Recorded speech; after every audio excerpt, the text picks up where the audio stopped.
All right, good afternoon. Welcome to C&T Collectibles. This is our weekly This Week in Baseball cards. So, one of my favorite shows growing up was This Week in Baseball, and we just added cards to it. Yeah, I don't even know what that is. Fair enough, fair enough. It was a bunch of highlights, and it's like before Sports Center was kind of a thing, but it was just baseball or baseball tonight. So that's what we had, and it was MLB tonight? exactly, it was enjoyable. So, anyways, this is where we just kind of review cards, some widely held stuff, and a few players each week. We'll highlight them and take a look at the price action. So we know the fundamentals on things, but fundamentals tells you what things should be, and the price action tells you what things are doing. So I like to mix it up and see if we can find an advantage somewhere in there. So we've got our Mr. Beast portfolio. And that's kind of our index, a very rough index, but widely held. And this gives you a gauge of the entire market. So we'll start off with the M, and that is Mike Trout, future Hall of Famer. Future Hall of Famer Mike Trout. So last week we talked about this area right here where we've seen selling in the past, and said, you know what, there's selling kind of picking up here, and we could see a little bit of downside perhaps. Wasn't sure where it's going to go. We're never sure where it's going to go. These aren't predictions by any stretch. Otherwise, this would be pretty terrible. But we thought there'd be downside to 3,000 and upside to 4,000. And there was 3 sales this week right around 4,000. So they didn't waste any time. Buyers did not waste any time on this one at all. So there's numbers in between 3,000 and 4,000, right, Tom? Mm-hmm. I mean, they could go to 3,600, 3,700. No, they went right to 4,000. So this brings it to the top of the range here. So if you're looking for Mike Trout, I don't think you can do it here. You can, of course, you can do it there, but I certainly wouldn't. Now, the interesting thing is, PSA 10 is 4,100, his PSA 9 is 1,700. If that PSA 9 price is correct, then we are looking at a $5,000 Mike Trout, and this is not over yet. So selling has taken place in these areas in the past, and we'll see if that happens again. But perhaps a little too much too quick, but that doesn't mean it can't keep going. It means it can.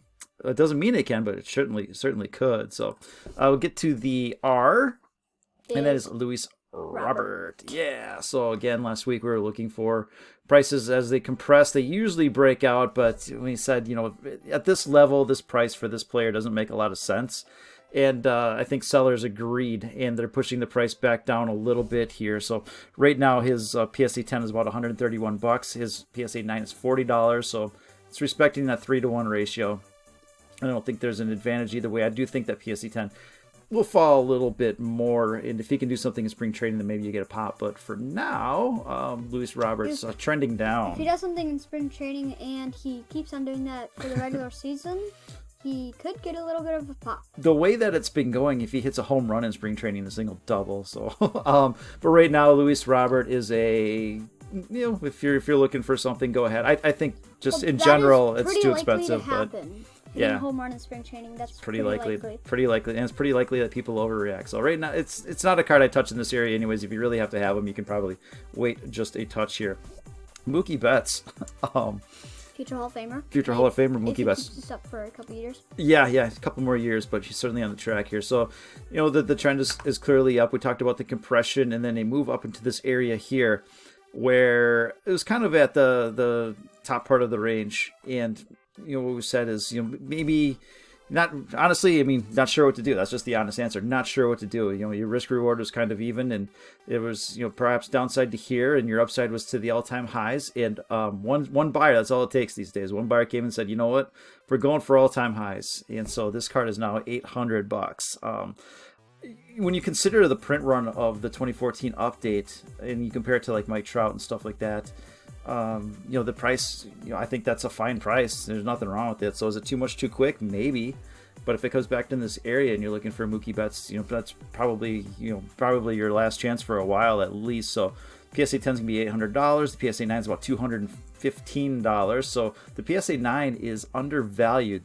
With this rocketing up, should hopefully way undervalued. Well, not way undervalued, but undervalued enough. It's pretty undervalued. So it's pretty undervalued. We'll go with pretty undervalued. So $260 would probably be the value on that. So this could drag the PSA 9s up with it. So between the two, I think there's more room in the PSA 9. All right, Eloy Jimenez. Jimenez. Yeah. We saw him this week and said you're kind of in the middle of the range, and if you get to pull back into this area, he'd be pretty interesting here. And that's what happened. So he could, from here, it's like, oh, you could go up or you could go down. He hasn't broken out of this range. He's kind of range bound for the time being. So I think he'll have a very good year this year. 285 hitter, 40 home runs. That's elite level. There's no getting around it. So if you can keep that up, this card is a double from here. But he has a very good team. Yeah, he's surrounded by enough talent, that's for darn sure. So, but he is going to be surrounded by more talent if he plays the Padres. Well, I don't think he's going to the Padres anytime. Well, I don't think he's going to the Padres anytime soon here. But anyways, this PSA 10 will cost you $65, $15 for the PSA 9. What if he plays him in the World Series? Well, that's how he's not going to play for him though. But anyways. He's surrounded by talent in the Padres because they'll have a lot of talent against him. Okay, yeah, he'd be literally surrounded by talent then. You're correct. So $15 for the PSA 9. I think that is undervalued by by a decent amount. Not quite a bit, but a decent amount at least. So Acuna, and he continues his Acuna Matata. He continues his downtrend here. We had the breakout, and not unusual to see kind of a retest of that previous level here. So there we are again, and perhaps this builds up enough energy for a push to the top of the range, and eventually kind of in that 225 area. So where he was at before, we were on at that 100 to 300 spike, it is a Mount Everest. It looks like it is. That's a very steep climb there, and so we don't chase those, and they'll come back to some level there. So again, we'll have some level of retracement. But the Acuna is $190 for the PSA 10, $76 for the PSA 9. I'd like an 80, what was it, 85 on the PSA 9. So we're getting close to that target, but I think there's upside to that PSA 10 now. We're in that 240 area. If you're gonna buy it on that big Mount Everest, you have to run away from a goat to get it, but do not go up there just to buy one. Correct. If you're going to get one, you gotta run away from the goat up Mount Everest. When we start breaking down team by team, you'll see that Acuna is projected to have a very, very good year. If that comes to fruition, then yeah, you're looking for 240, 250 at least out of that card. But again, these are young players and a lot can happen, so it's still firmly in speculation mode. But these are the guys you want to speculate on. Juan Soto. He made it to the World Series 2 years ago. Correct. And he won it. It was very good, yeah, absolutely. So very those cheaters. Very, that's true. Very clear uptrend. You had this nice, too much of a spike here. We had this nice basing pattern. It broke out. So that $300 area, it's kind of sticky in there, but there's enough buyers to lend some support. So to have it collapse down here, I think buyers are going to come in and start scooping it up before it can get back into this area here. So somewhere between that 320 and 280 area is kind of your range here, and then ultimately, if he has another season this year like he did last year, MVP caliber level, you're probably looking at 450 on that card or something like that. 350 might be the first stop. So if you are looking for a Soto, you're probably not going to get much more of a pullback here unless something happens in terms of injury or his leg falls off or something. If his leg falls off, that would really do damage to his value, wouldn't it? Oh yeah. Yeah, for sure.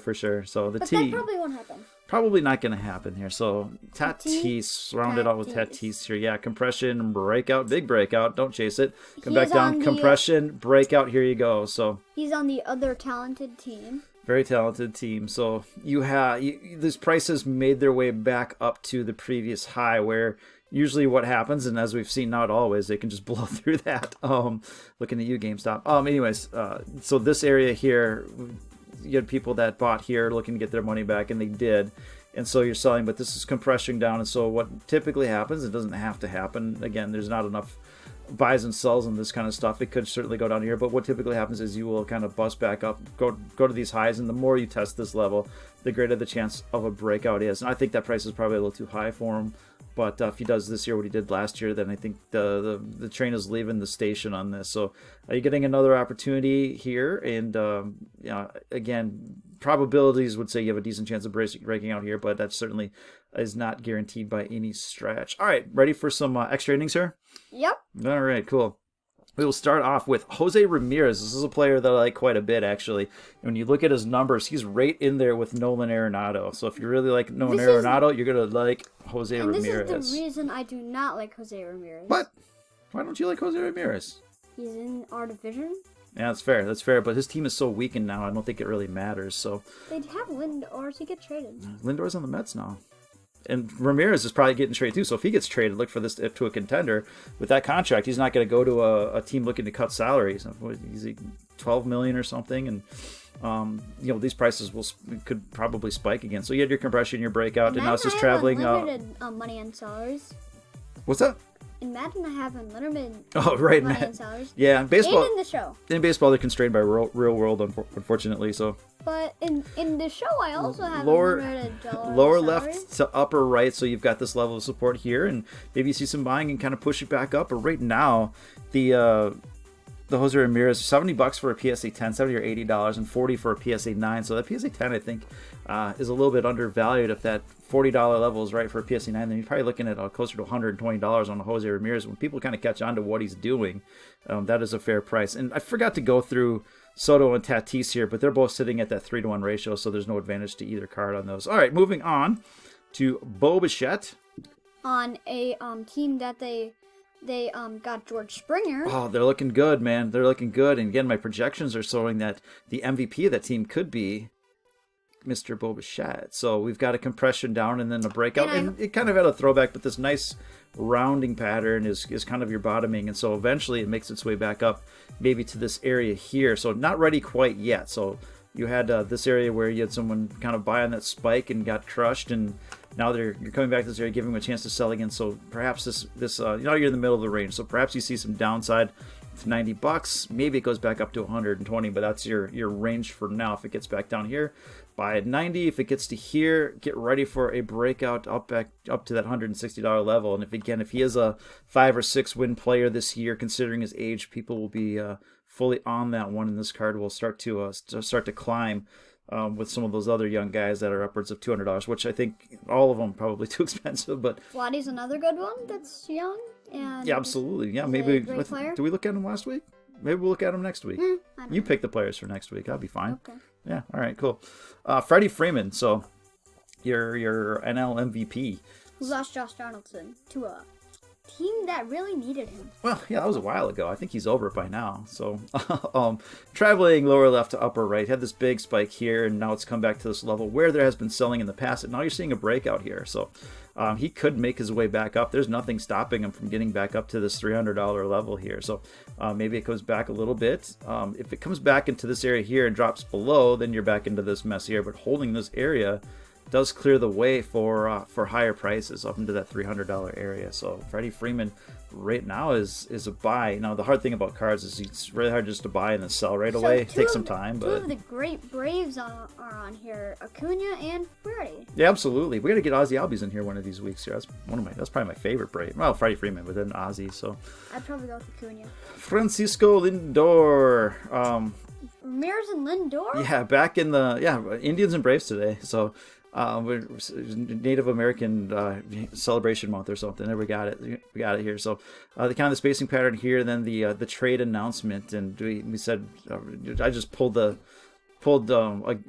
number out of my butt. What was it, last November, saying if he gets traded, to the New York teams, look for $400, and it was a total guess, but it worked out. He didn't get traded to the Yankees, because then they would be crushing. Well, yeah, they still Glaber and LeMahieu up the middle could be pretty solid still. So, anyways, so you don't buy these and let it come back a little bit. So you got a couple buys here, and it looks like maybe that can hold. But if it doesn't, then it's going to go back to a previous reference point. In case if this doesn't hold, then you're looking at down in here, and this is probably a good spot to buy if you're looking for that high grade example. So Francisco Lindor, $312 for a PSA 10, $90 for a PSA 9. The 9 is undervalued for the most part. I've seen them around $100 as well, and that's the case. Then it's pretty fairly valued. I skipped over Freddie Freeman again here too. So $250 for a PSA 10, $55 for a PSA 9. A PSA 9 should probably be upwards of $70 or $80. So undervalued PSA 9 for Freddie Freeman. But Francisco Lindor is not undervalued.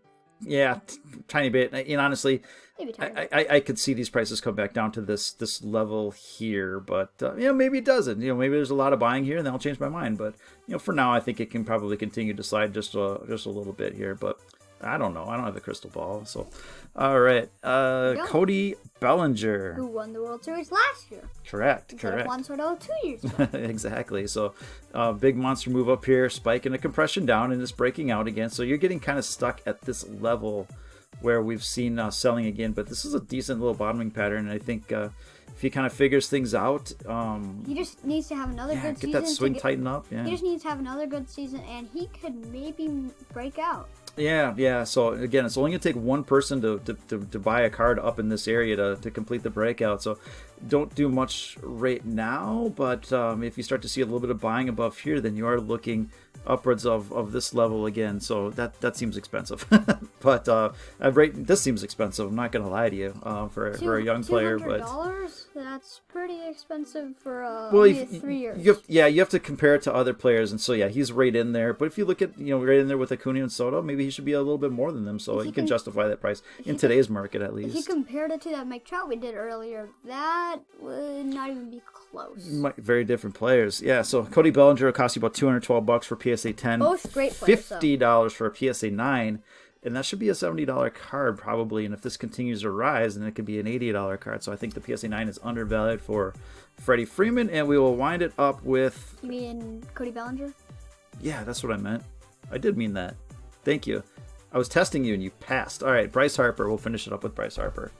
Last week we pointed out that sitting at the bottom of the range, $60, and this would be a strong buy. Now, I hopped onto the Bay right after that to see if I could find another one at $60. And honestly, the next auctions that I saw were around 70 or something like that, around $100. So he's probably like one of the only good Phillies right now. But there are like people named. Did they just re-sign Real Muto and? Yes, that's also a good one. Yeah, that's not. So they're not. I mean, it's a professional team. They've got good players. So. Did you Real Muto? You mean the one that gets mad at Jared Hughes, or the one from the Mariners? Yeah, exactly. So a little unfair here. Said buy it if you can. Well, you couldn't. I was looking for one and it wasn't available. So probably the one that gets mad at Jared Hughes because that's the same exact team. Exactly. So shot right back up to the top of the range. Now it's sitting above here. So this is your price, and maybe it just hangs out here for a while. But honestly, with the track he's on, there's no reason that he shouldn't be a $200 plus card with some of those other guys here. So $160. This was a buy it now. He hits a lot of home runs. He does. For the Phillies. He's a terrific player. There's also he's kind of a D. So, but other than that, he's a terrific player. Put that aside. But $160 was a buy it now. So the auction prices are a little bit more reflective of fair market prices. But as long as it's hanging around here, you got to start looking for first this and then probably upwards of $200. So $160 is your PSA 10. $45 is your PSA 9. So PSA 9 is slightly undervalued, but I think this card, like Manny Machado, they're kind of in the same area here. I think those are two $250 cards if you compare them to other players that are just kind of getting started that are going for that price. So yeah. All right. Well, that's what I got for you. Anything to add? Those players were pretty good, and I think some of them could actually make it to the Hall of Fame if they do good for a couple more years. But Mike Trout is obviously in the Hall of Fame. I think so. So yeah, Tommy's a little sick of doing these same guys over and over. I think it's important to go over the widely held, but next week we'll let him pick some players and we'll do it. So yay! All right. Thanks for checking it out and have a great weekend. Bye now.